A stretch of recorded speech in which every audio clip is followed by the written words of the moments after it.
The Sacred Pilgrimage. Sacred pilgrimages in Mexico are highly crowded walks made by devoted religious believers in sacred routes on special days of spiritual opportunity.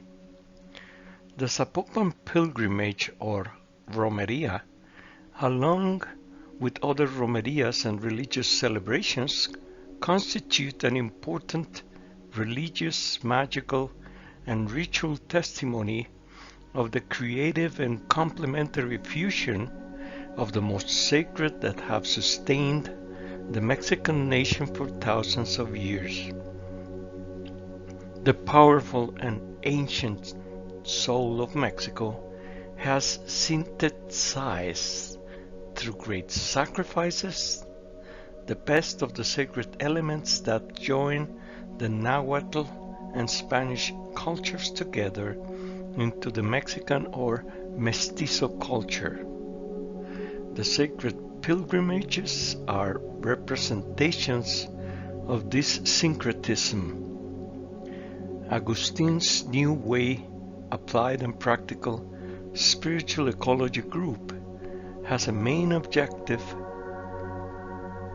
that is the creative and respectful fusion of the best that exists in these two cultures in their own activities and could not be absent on this special day in which the powerful masculine energies deposited in the Metropolitan Cathedral of the city of Guadalajara were going to be carried, as it happens every year, on October the 12th, in a safe and devoted way, to the Zapopan Basilica or main church, through a multitude of believers that were walking with their heavenly Lady General, with their Virgin Mary of Zapopan, the Mother of the Living God, to her abode. Walking with Our Lady General. The dawn was starting a little tense because we were already late for our date with our dear Generala, the Virgin Mary of Zapopan, in a cold 12th of October.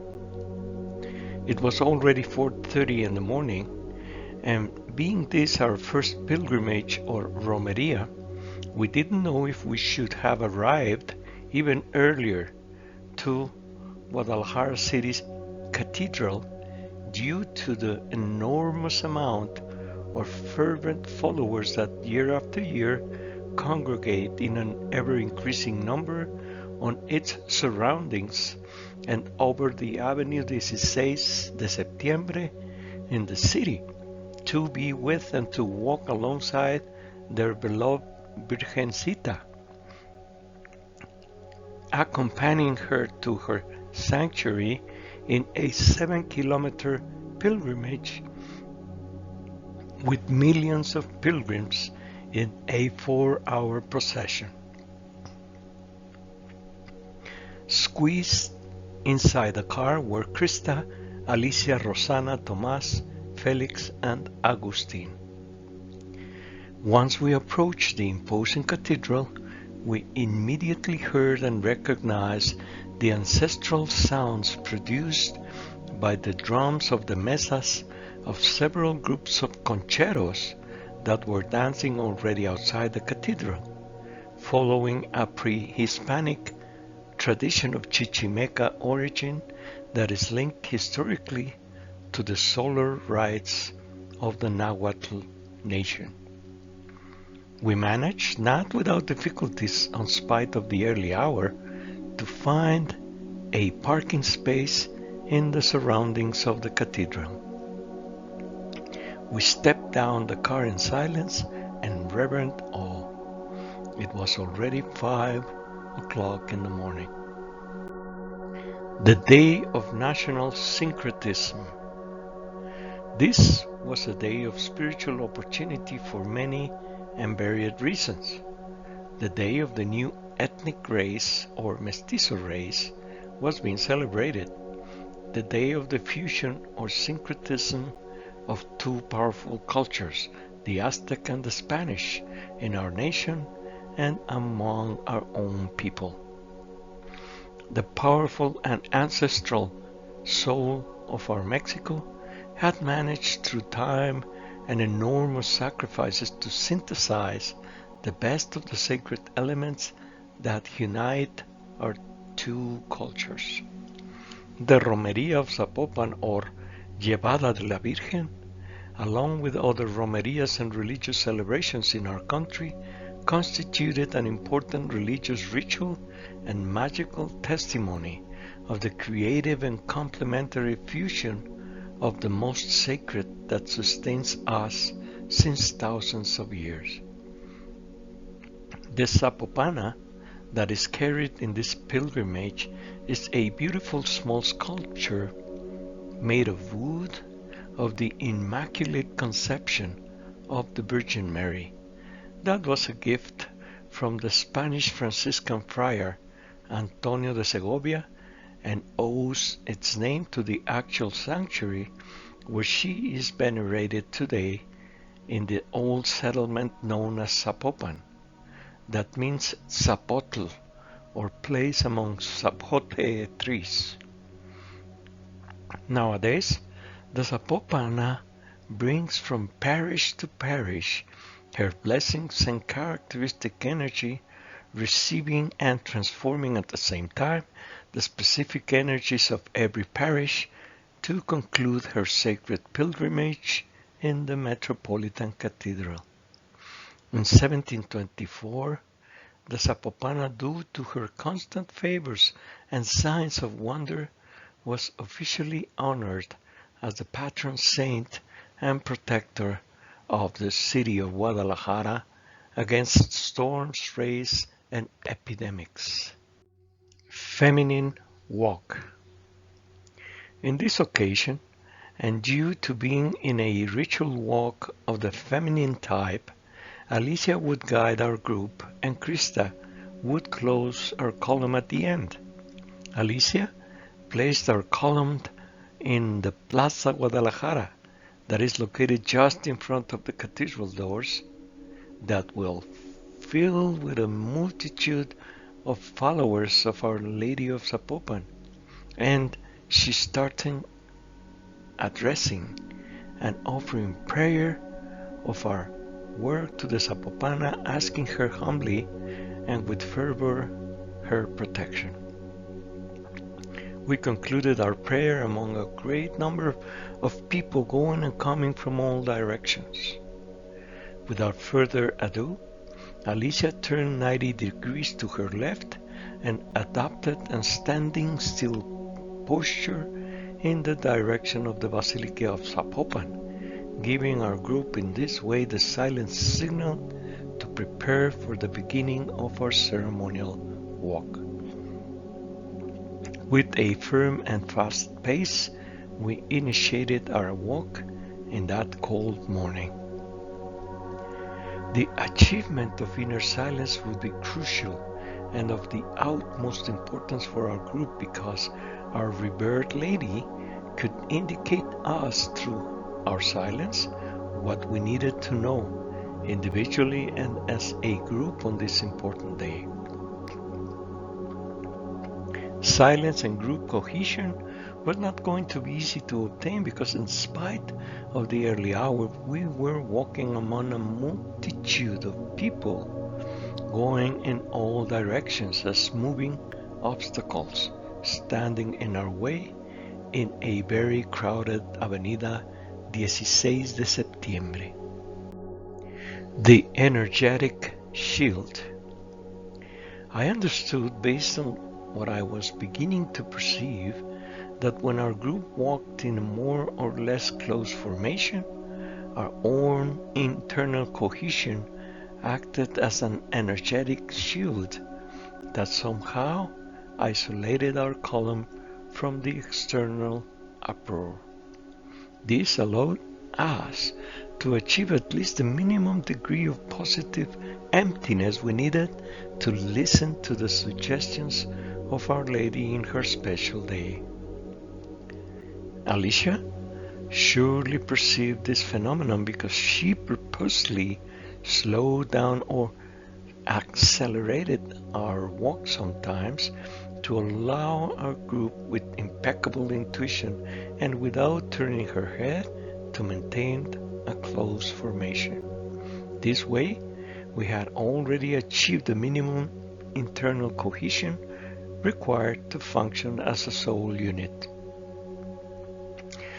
We started then the most noisy and difficult segment of our ceremonial walk that started from the beginning of Avenida General Manuel Ávila Camacho until its intersection with Avenida Circunvalación Country. Alicia knew it and slowed down our pace to achieve a very compact formation. Also, raising her right arm to attract visually our attention to the horizon, she started with a firm and martial pace, a military walk, which was immediately followed by our own steps. Again, the brilliant procedure of our inspired female warrior gave good results to our column, because we all felt at once that our marching ahead was now flowing naturally and without interruptions, and our group cohesion was firmly pulling our group in the right direction. A river of power. After some 20 minutes of a military walk in which the surrounding noise was the only enemy, Alicia turned abruptly to the right with all the group in such a way that I thought we were going to crash frontally with the security ring that was separating us from the contingents marching in the romeria in the center of the main street. However, and instead of being rejected, we suddenly saw ourselves inside the protection ring of the romeria and marching as one more contingent among them all. My only explanation for this fortunate event was the fact that our symmetric martial pace and white attires with red stripes in our heads must have attracted powerfully the attention of those guarding the security ring of the romeria, who surely thought we were an authorized contingent. Moreover, in some way they were right. Our contingent name was New Way, and our beloved Zapopana surely authorized it. As soon as we entered inside the security ring and joined the official contingents of the romeria, it became evident that we were walking inside a river of powerful energy. The energy we all felt while walking inside the security ring first nurtured us physically and thereafter mentally and emotionally as well, immediately providing us with clarity, strength, and the necessary courage to continue in the romeria from the perspective of the inner silence. A second and peculiar quality of the energy circulating in a zigzag motion through the contingents was that it appeared to come from behind, specifically from the spot where the car that was carrying our dear Generala was advancing. In our particular case, and concretely through Krista and Alicia, this perceived and transmuted energy was pushing our group ahead with fast speed. The awareness walk. Without slowing down the speed, Alicia impressed now a different rhythm in the walking that I can only define imperfectly as an awareness walking mode. Fast but soft, looking for a relaxed but alert way of moving. I clearly noted, because we all had our eyes fixed in the horizon, that Rosanna, who was walking ahead of me, raised her left arm and maintained it horizontal and parallel to the road at her shoulder height as a go-ahead indication. Soon after, I perceived all my walking partners, including myself, were doing just the same. What was this signal telling us? All reasoning disappeared from my mind when I heard a clear, rhythmic, potent, mythic and transcendental sound coming from the music that was played by the concheros, led by the Hermanos Plasencia that were marching several contingents ahead of us. This was the meaning of the signal that our inspired female guide was sending us by raising her arm towards where the concheros were playing. Their music would give us the hints required on our silent walking. We only needed to be attentive to its pauses, rhythms, and intensities to be able to master, even though imperfectly, the awareness walking mode we urgently needed at that time. After some 45 minutes, and when we could hear now in all clarity the resounding drums of the concheros preceding us, Alicia changed again the pace of our walking to a martial walk with some lateral balancing that was perfectly synchronized to the rhythm impressed by the conchero drums. We were practically arriving now to the end of the final segment of the romeria, located in the intersection of the old road to Zapopan with Avenida Manuel Ávila Camacho. The retaining posts. When I was beginning to ask myself why we adopted now a martial walking pace, I found almost immediately the answer. Once we crossed, not without a good effort, in spite of being inside the security ring, the old road to Zapopan, now completely filled of pilgrims that anxiously awaited the arrival of the Virgencita, we noted ahead a numerous and disciplined group of the romeria organizers that were practically disbanding one after the other all the arriving contingents. They were doing this at the beginning of an enormous brick stone arc that embraces the entering to the pedestrian zone and big plaza that leads to the atrium of the Zapopan Basilica.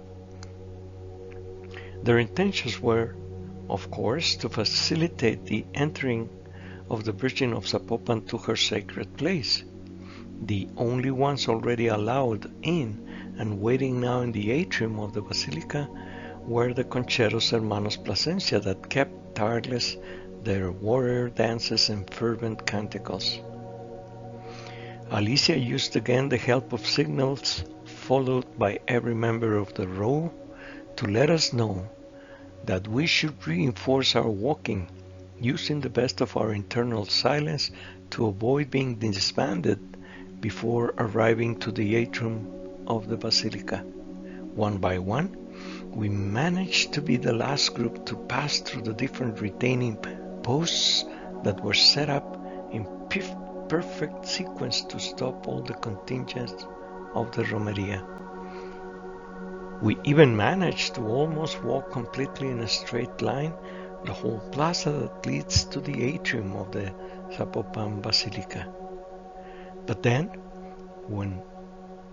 we were faced frontally with a formidable obstacle formed by a long line of romeria organizers that, being alerted of our presence, were quickly approaching us in a barrier formation with clear intentions to stop our advance completely. The doors opened wide. When one participates in such a crowded celebration, in which a powerful spiritual energy is consciously manipulated by some groups and unconsciously by the majority of its participants, the very sacred dimension of the celebration can modify in occasions and for a few instants the space-time external conditions in which we manifest ourselves. This situation must have appeared or happened in our external reality through the power of the inner silence and unshakable will our group New Way manifested as a walking single entity. The fact is that when the encounter between walkers and organizers was about to take place at some few meters from the iron door that delimits the main access of the vestibule of the basilica, in a very notorious way, the rate and volume of the concheros drums increased considerably. Furthermore, their characteristics evoked in all clarity the interpretation of a warrior dance. Immutable, Alicia continued to the front without stopping her march or hesitating for a moment, and instead of the imminent collision, the human barrier formed by the organizers stepped aside at the last moment and became two lateral columns that protected our entrance to the vestibule of the basilica. I was able to listen to several shouts that repeated, "These are the last ones and nobody else. Close away, close away. Here comes the Virgin." We continued advancing some meters towards the front of the atrium until we were located at its center, and in that precise moment, the enormous wood doors of the basilica opened noisily. The sacristan, who opened them to receive the imminent arrival of the beautiful Zapopana, could not hide his surprise when he looked at our peculiar group in front of him. What a magnificent signal! The Zapopana blessed our noble effort, opening us the doors of her heart. Understanding that time was of the essence by the imminent arrival of the Virgin, we all knelt in front of the entrance and made a brief prayer of gratefulness to all graces received. Immediately afterwards, we went and located our group at the left part of the atrium with the intention of discreetly receiving from that position the arrival of our dear Generala. It did not take our mother a long time to make her appearance, surrounded by the love and the fervor of her own, of her people, between cheers and songs, tears and applause. Watching her pass through to her house and her beautiful altarpiece, from which she overwhelmed us with blessings and undeserved graces, rocked deep down our hearts. At the very moment at which her venerated image crossed over the threshold of the basilica, I perceived from my heart and with all clarity that an interchange of loving vibrations and the most powerful spiritual energies took place in an instantaneous and synchronized way between the sacred sanctuaries of Zapopan, Talpa, San Juan de los Lagos, and the Tepeyac.